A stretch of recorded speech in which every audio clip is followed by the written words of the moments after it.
지난 시간에는 하나님께서 타조와 말의 비유로 욥을 깨우쳐 주시는 내용을 살펴보았습니다. 타조는 아름다운 깃털을 가지고 있지만 그 깃털이 다른 동물들에게 어떤 유익을 주지는 않습니다. 하나님께서는 이러한 타조의 특성을 통해 욥이 외형적인 지식과 명예를 쌓았지만 정작 내면의 덕과 사랑이 부족했다는 점과 욥의 한계를 일깨워 주셨습니다. 하나님께서는 욥이 단순한 지혜나 권세가 아니라 더 사랑과 덕을 갖춘 온전한 사람이 되기를 원하셨습니다. 또한 하나님께서는 욥에게 말의 비유를 통해 중요한 깨우침을 주십니다. 욥은 자신이 지혜롭다고 생각했지만 고난이 왔을 때 낮아지지 않고 끝까지 변론하며 자신의 의로움을 주장했습니다. 마치 전쟁터에서 무모하게 돌진하는 말처럼 앞뒤를 가리지 않고 논쟁을 계속한 것이지요. 그러나 결국 이러한 교만함이 욥을 더욱 고통 속에 빠뜨렸습니다. 오늘은 매와 독수리의 비유가 나옵니다. 본문을 보면 하나님께서 욥에게 다음과 같이 질문하십니다. 욥기 39장 26절에 매가 떠올라서 날개를 펼쳐 남방으로 향하는 것이 어찌 내 지혜로 말미암음이냐 하십니다. 이는 매가 하늘 높이 솟아올라 남쪽을 향해 날개를 펴고 날아가는 것이 욥 내가 가르친 지혜 때문이냐? 즉 욥아 너에게 권세나 능력이 있어 매에게 명령하여 높이 날게 한 것이 아니라 창조주 하나님인 내가 명하여 그렇게 한 것이 아니냐라는 의미입니다. 매는 맹금류에 속하는 새로 매우 크고 날렵한 체형을 가지고 있으며 넓고 단단한 날개 덕분에 빠르고 민첩한 비행이 가능합니다. 날개를 활짝 펼치고 날아오르는 매의 모습은 신비롭고 장엄하기까지 하지요. 기러기와 같은 새들은 날개를 힘차게 움직여야 하지만 매는 날개를 펼친 채 공기 흐름을 이용하여 최소한의 에너지로 빠르게 비행합니다. 이는 창조주 하나님의 지혜로 설계되었기 때문이지요. 사람은 매의 비행을 본떠서 비행기를 만들어냈지만 인간의 지혜가 창조주 하나님의 지혜를 따를 수 있겠습니까? 매뿐만 아니라 작은 종달새나 하루살이 같은 미물조차도 하나님의 놀라운 지혜와 창조 섭리를 보여주는 존재들입니다. 욥은 매의 비유를 들으면서 또 한 번 크게 깨우치게 됩니다. 하나님께서는 매의 비유를 통해 한편으로는 욥의 잘못을 깨우쳐 주시면서 또 한편으로는 소망과 꿈을 심어주고 계십니다. 욥아, 누가 너에게 지혜를 주어서 축복을 누릴 수 있었느냐? 내가 지혜로 매를 하늘 높이 날게 한 것처럼 욥 너에게도 많은 사람이 우러러보는 위치와 명예와 부를 허락한 것이 아니냐. 그러면 지금 너를 낮추시는 것도 그만한 이유가 있지 않겠느냐. 이제 내가 깨닫고 있으니 회개하고 돌이켜 다시금 하나님을 온전히 경외한다면 내가 다시 매와 같이 높은 자리에 너를 앉힐 것이 아니냐. 이렇게 말씀하고 계시는 것입니다. 이처럼 하나님께서는 욥을 연단하시되 낮추시기만 하는 것이 아니라 다시 높이 들어 올릴 계획을 가지고 계십니다. 하나님께서는 이어서 독수리의 비유로 말씀하십니다. 욥기 39장 27절 28절에 독수리가 공중에 떠서 높은 곳에 보금자리를 만드는 것이 어찌 내 명령을 의지함이냐? 그것이 낭떠러지에 집을 지으며 뾰족한 바위 끝이나 험준한 데 거하며 말씀하십니다. 먼저 욥아, 독수리가 하늘 높이 떠서 높은 곳에 집을 짓는 것이 욥, 너의 명령을 따른 것이냐? 라고 물으셨습니다. 물론 독수리가 욥의 명령을 따르는 것이 아니라는 사실을 하나님께서 더 잘 아십니다. 그럼에도 하나님께서는 욥을 깨우쳐 주시기 위해 이와 같은 질문을 하시는 것입니다. 독수리는 맹금류 중에서도 크고 강인한 새로 넓은 날개를 활용하여 날개짓 없이도 오랫동안 활공할 수 있습니다. 그런데 독수리는 절벽이나 험준한 산 정상처럼 사람이 쉽게 접근할 수 없는 높은 곳에 둥지를 틉니다. 독수리가 미련하고 바보여서가 아니라 하나님께서 그렇게 명하셨기 때문입니다. 사람의 눈에는 독수리가 바람이 거센 절벽 위에서 새끼를 기르는 것이 위태롭게 보일 수 있지만 어미 독수리의 입장에서 보면 오히려 가장 안전한 장소입니다. 높은 곳에 있어야 천적으로부터 보호받을 수 있으며 넓은 시야를 확보하여 먼 거리에서도 먹잇감을 쉽게 발견할 수 있기 때문입니다. 이처럼 독수리는 하나님께서 지혜로 설계하신 대로 살아갑니다.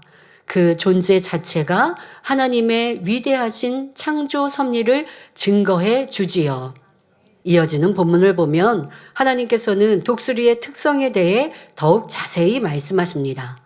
욥기 39장 29절 30절에 거기서 움킬 만한 것을 살피나니 그 눈이 멀리 봄이며 그 새끼들도 피를 빠나니 살육당한 자 있는 곳에는 그것도 거기 있느니라 하십니다. 거기서 움킬 만한 것을 살피나니 그 눈이 멀리 봄이며 라고 말씀하셨는데 이는 독수리가 높은 곳에 자리한 보금자리에서 사냥감을 찾아 먼 곳까지 내다본다는 의미입니다. 본문에 그 새끼들도 피를 빠나니 살육당한 자 있는 곳에는 그것도 거기 있느니라 말씀하셨는데 이는 독수리의 본능이지요. 새끼 독수리들도 본능적으로 피를 찾으며 먹잇감이 되는 시체가 있는 곳으로 몰려든다는 말씀입니다. 이는 하나님께서 독수리가 그렇게 살아가도록 창조하셨기 때문입니다. 또 독수리는 새끼를 강하게 키우는 것으로 유명합니다. 한 마리의 독수리가 창공을 자유롭게 날아오르기까지는 수많은 훈련이 필요합니다. 어미 독수리는 새끼가 강한 날개를 가질 수 있도록 높은 곳에서 밀어 떨어뜨리는 과정을 반복합니다. 그런데 이때 새끼 독수리는 처음에는 두려움에 떨지만 그 과정을 거치면서 점점 강한 날개짓을 배워 마침내 스스로 하늘을 누비게 되는 것입니다. 이 과정에서 어미 독수리는 새끼를 결코 외면하지 않습니다. 이와 마찬가지로 하나님께서는 우리를 독수리처럼 연단하고 계십니다. 우리는 어려운 상황을 만날 때 그것을 피하려 하지 말고 성장의 기회로 받아들이면 더욱 단단해질 수 있습니다. 사람의 눈으로 보면 삶 속에 닥치는 시련과 고난이 불필요하게 느껴질 수도 있습니다. 그러나 하나님께서 우리를 보실 때 우리를 강한 믿음의 사람으로 성장시키기 위해 필요한 연단이기에 허락하시는 것입니다. 우리가 살아가는 이 세상은 원수마귀 사단이 우는 사자와 같이 두루 삼킬 자를 찾는 곳입니다. 하나님께서는 자녀들이 연약하여 죄에 빠지기 쉽고 불의와 짝하여 사망의 길로 갈 수 있기에 정금 같은 믿음을 갖고 원수마귀 사단의 밥이 되지 않도록 연단하실 수밖에 없습니다. 하나님께서는 우리가 연단을 통해 강하고 담대한 믿음의 사람이 되기를 바라십니다. 연단의 과정은 때로 힘들고 두렵게 느껴질 수도 있지만 하나님께서는 결코 우리를 외면하지 않으십니다. 욥기 23장 10절에 나의 가는 길을 오직 그가 아시나니 그가 나를 단련하신 후에는 내가 정금같이 나오리라 하신 말씀을 믿는다면 어떤 어려움과 문제 가운데서도 즐거워할 수 있습니다. 혹여 죄악으로 인한 어려움이라 해도 감사할 수 있는 것은 이로 인해 온전히 회개하고 변화되어 하나님의 뜻 가운데 바로 서기만 하면 모든 것을 회복시킬 것을 믿기 때문입니다. 이렇게 사랑의 하나님께서 자녀에게 연단을 허락하신 데는 반드시 선하신 뜻이 있는 것입니다. 우리가 하나님의 선하신 뜻을 믿고 기뻐하고 기도하며 감사하는 마음으로 연단을 잘 받으면 그 과정에서 믿음이 자라게 됩니다.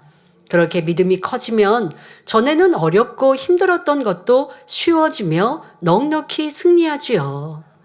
여러분이 높은 산을 바라보며 저 산에 올라가면 참 좋겠다. 시원한 공기를 마시며 천하를 내려다보는 기분은 얼마나 좋을까? 얼마나 멋질까? 라고 생각만 한다고 해서 그 기쁨을 맛볼 수 있는 것은 아닙니다. 그 즐거움을 맛보기 위해서는 실제로 산을 올라가야 합니다. 그러나 올라가는 과정은 당연히 수고가 따르고 힘이 듭니다. 땀을 흘리며 다리가 아프더라도 참고 견디며 계속해서 오르면 결국 정상에 도달하게 되지요.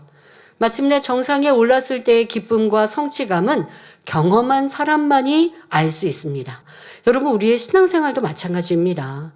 로마서 5장 3절 4절에 다만 이뿐 아니라 우리가 환난 중에도 즐거워하나니 이는 환난은 인내를, 인내는 연단을, 연단은 소망을 이루는 줄 알미로다 하신 말씀처럼 환난으로 인해 기도하며 간절히 주님을 의지하고 하나님의 뜻과 능력, 응답을 기다리니 믿음과 인내가 길러집니다.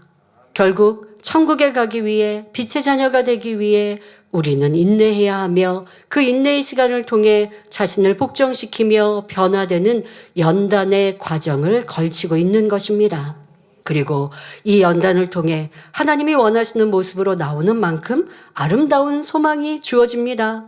그러므로 하나님께서 우리에게 연단을 허락하시는 것은 우리를 사랑하시기 때문임을 명심 또 명심해야 합니다. 우리로 하여금 원수마귀 사단을 두려워하지 않고 이 험한 세상에서 담대하게 승리하는 영적 장수가 되도록 연단을 허락하시는 것입니다. 그러나 이런 축복의 연단이 우리에게 주어진다 해도 우리가 믿지 않고 의심하면 그 길을 걷지 못합니다. 연단의 길을 거부하고 편한 길, 넓은 길을 선택하면 그 길은 결국 사망에 이르게 되지요. 하지만 연단을 받아 마치 정금처럼 단련된 사람에게는 이후에 오직 소망과 축복, 능력이 임합니다. 보석이 빛을 발하기 위해서는 수많은 연마 과정을 거쳐야 합니다. 원석 그대로의 상태에서는 그 가치가 온전하지 않지만 숙련된 장인의 손길 아래 깎이고 다듬어질수록 더욱 찬란한 빛을 내게 됩니다. 우리 인생도 마찬가지이지요. 하나님께서는 우리가 믿음 안에서 강하고 담대하게 성장하여 결국 독수리처럼 높은 곳으로 날아오르는 자녀가 되기를 원하십니다. 하나님께서는 바로 이러한 뜻을 욥에게 깨우쳐 주시기 위해 독수리의 비유를 들고 계십니다. 또한 하나님의 질문에는 욥아, 하나님께서 독수리를 그렇게 살도록 명령하고 능력을 주신 것처럼 너의 삶 또한 주관하고 계신다. 그렇다면 그 하나님 앞에 욥 너는 어떻게 해야 하겠느냐라는 의미가 담겨 있습니다. 욥은 지혜로운 사람이었기 때문에 하나님께서 왜 내게 환난을 주셨는가? 왜 이렇게 엄청난 시험을 허락하셨는가? 이러한 의미를 그 자리에서 깨달을 수 있었습니다. 성도 여러분, 욥은 결국 연단을 통해 갑절의 축복을 받았다는 사실을 우리는 잘 알고 있지요. 그러므로 우리도 연단이 찾아오는 것을 감사해야 합니다. 하나님께서 우리에게 정금 같은 믿음을 주시기 위해 온전한 하나님의 자녀로 세우시기 위해 하늘나라의 소망, 더 나아가 새 예루살렘의 소망을 온전케 하시기 위해 주님의 아름다운 신부로 만들기 위해 허락하시는 것이기 때문입니다. 이 믿음의 여정에서 태풍이 불어오고 비바람이 몰아치며 큰 시험과 환난이 닥친다 해도 심지어 하나님께서 나와 함께하지 않는 것처럼 느껴지는 순간이 온다 할지라도 우리는 결코 넘어지지 말고 굳건히 서서 천국을 향해 나아가야 합니다. 독수리 새끼가 훈련을 통해 강한 독수리가 되고 하늘을 지배하는 새가 되는 것처럼 우리도 연단을 받아 강한 영적 장수가 되어야 합니다. 원수마귀를 지배하고 어둠을 다스릴 수 있는 믿음의 사람이 되어야 하는 것이지요. 하나님께서는 믿음대로 되라. 무엇이든지 기도하고 구하는 것은 받은 줄로 믿으라. 믿는 자에게는 능치 못할 일이 없느니라 말씀하십니다. 우리가 이러한 믿음을 내보이기까지는 때로 진리의 말씀이 찔림이 되어 아프고 쓰라리게 느껴질 수도 있습니다. 하지만 그 길은 고통의 길이 아니라 영생의 길이요 축복의 길이며 우리 주님을 닮은 온전한 영의 사람이 될 수 있는 길입니다. 그러므로 어떤 연단이 와도 오히려 기뻐하고 기도하고 감사하며 믿음으로 참고 인내함으로 반드시 아버지 하나님께서 고대하시는 영광의 열매로 나오시기를 주님의 이름으로 기원합니다.